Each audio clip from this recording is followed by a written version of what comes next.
tahu nggak nanti pemilihan serentak itu kapan? 9 Oktober apa Desember sih? 9 apa ya? 9 Desember. Oke. Sudah tahu belum tanggal berapa nanti pencoblosan 2020? Desember tanggal 9 ya? Terus sebutkan 3 hal yang berbeda pencoblosan di saat pandemi sama pencoblosan sebelumnya. Yang pasti selama pandemi ini diperhatikan ya, dari pas datang cuci tangan, terus jaga jarak, terus pakai hand sanitizer, sama untuk tanda tangan itu kita pakai sarung tangan.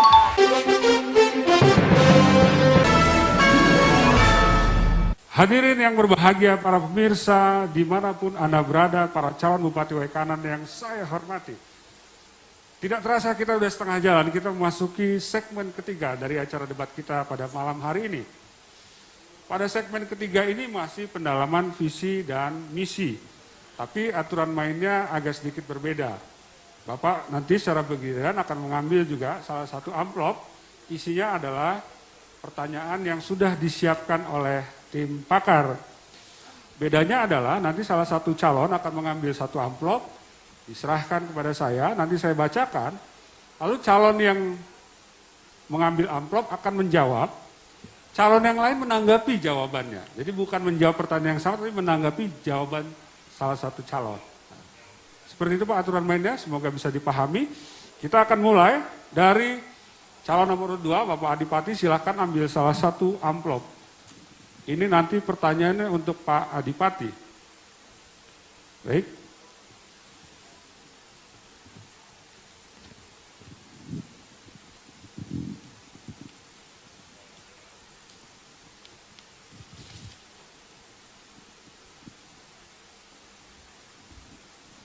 Ini pertanyaan untuk Bapak Adipati, mohon Bapak simak. Permasalahan pembangunan di Waikanan tentu saja beragam dan kompleks.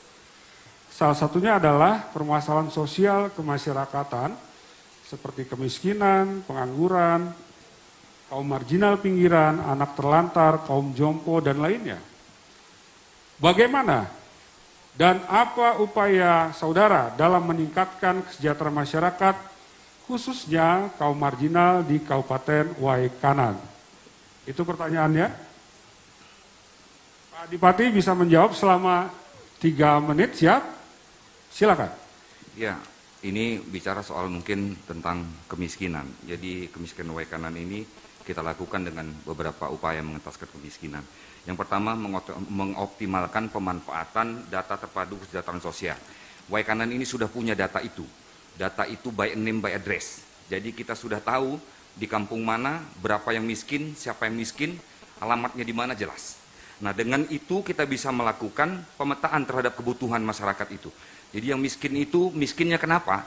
Itu kita bisa tahu. Sehingga kita bisa melakukan memberikan bantuan itu dengan tepat. Yang ketiga tentu ini juga masih ada bantuan juga yang diberikan pada masyarakat miskin dari fasilitas untuk mendapatkan KIP, BPNT, PKH, BST dan sebagainya. Kemudian kita meningkatkan masyarakat miskin itu dengan melakukan pemberdayaan melalui yang pertama itu adalah untuk petani yang memiliki lahan, kita lakukan pendampingan penyuluhan seperti saya sampaikan tadi.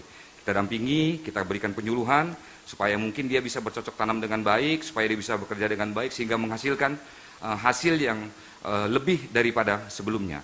Untuk yang tidak mempunyai buruh tani, yang tidak mempunyai misalnya lahan, cukup lahan, maka dia kita dorong untuk diberikan pelatihan-pelatihan untuk bisa membuat semacam industri kecil ya, misalnya keripik singkong ya dan sebagainya, sehingga semua masyarakat yang tadinya tidak mendapatkan memiliki pendapatan bisa memiliki pendapatan.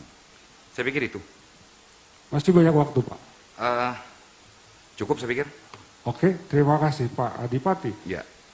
Bapak Juprius, Anda sudah mendengar jawaban Pak Adipati, maka Anda punya giliran sekarang untuk menanggapi jawaban tersebut. Waktu Bapak untuk menanggapi jawaban Pak Adipati, 2 menit, dimulai saat Anda bicara. Silakan. Perlu saya tanggapi bahwa masyarakat kecil itu harus kita bantu. Dalam artian kita harus mengerti karena daerah kita daerah pertanian, maka kita harus perbaiki dulu pertanian itu.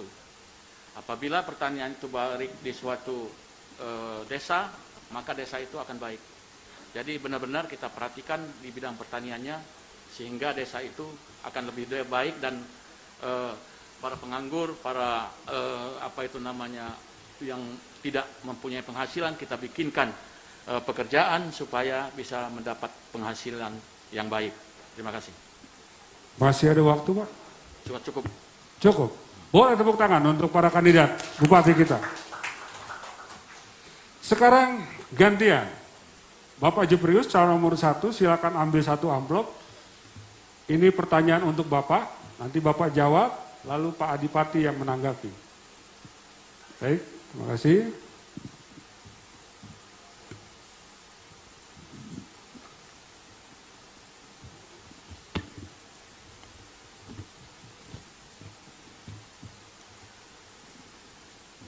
Mohon disimak Bapak Juprius. Sesuai misi 6, mengembangkan upaya perlindungan anak, pemberdayaan perempuan dan kaum difabel. Maksudnya misi Bapak saya, tadi yang sudah disampaikan. Bagaimana strategi saudara untuk meningkatkan peranan kaum perempuan dan golongan difabel dalam pembangunan sosial apabila terpilih sebagai Bupati Waikanan? Itu pertanyaan Bapak. Waktu Anda menjawab 3 menit dimulai dari Anda bicara. Silakan. Kita berupaya untuk mewujudkan Kabupaten Waikanan yang peduli terhadap perlindungan anak, pemberdayaan perempuan dan kaum difabel melalui berbagai bantuan sosial baik yang bersumber dari dana APBN, APBD maupun bantuan-bantuan lain. Bantuan-bantuan sosial tersebut ditujukan untuk memenuhi kebutuhan dasar anak yang dilaksanakan secara terorganisir, sistematis dan profesional terhadap anak yang memerlukan perlindungan khusus untuk keberlangsungan hidup, tumbuh kembang, perlindungan dan partisipasi, peningkatan kapasitas lembaga, penyediaan layanan dalam perlindungan anak, pemberdayaan perempuan dan kaum difabel untuk memberikan perlindungan terhadap kekerasan, pendampingan hukum serta aksesibilitas, meningkatkan kualitas perlindungan hak perempuan, pelayanan pemberdayaan perempuan, korban kekerasan dan TPPO, tindak pidana perdagangan orang, meningkatkan kesejahteraan gender dalam pembangunan, meningkatkan kualitas perlindungan dan pemenuhan hak anak bagi semua anak, termasuk anak-anak berkebutuhan khusus. Terima kasih. Masih banyak sisa waktunya Pak Juprius? Sudah cukup. Cukup? Baik, terima kasih. Bapak Adipati Surya, Anda sudah mendengar jawaban Pak Juprius. Anda punya kesempatan untuk menanggapi, waktunya 2 menit dimulai saat Anda bicara. Silakan. Kalau saya pikir soal perlindungan terhadap anak itu nggak perlu terlalu dijelaskan, tetapi Kabupaten Waikanan hari ini sudah menjadi sebuah kabupaten layak anak. Dan itu merupakan predikat yang diberikan pemerintah pusat kepada kita. Artinya bicara soal perlindungan anak kita sudah jalankan. Mulai dari mungkin perlindungan terhadap anak, pengedukasi kepada masyarakat. Yang belum saya lihat mungkin dari Pak Juprius adalah melakukan pelatihan-pelatihan. Disabilitas ini atau anak-anak ini, disabilitas ini nggak cuma hanya perlu kita berikan bantuan, saya pikir.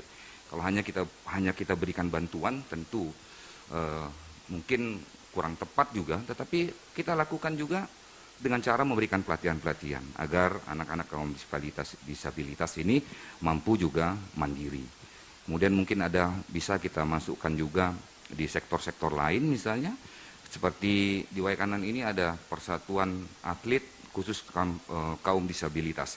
Itu kita bentuk di Waikanan ini, kemudian ternyata berprestasi. Ada yang saya kalau tidak salah tingkat nasional bahkan, perenang kalau tidak salah, itu kaum disabilitas. Nah ini harus kita support. Kita support melalui apa?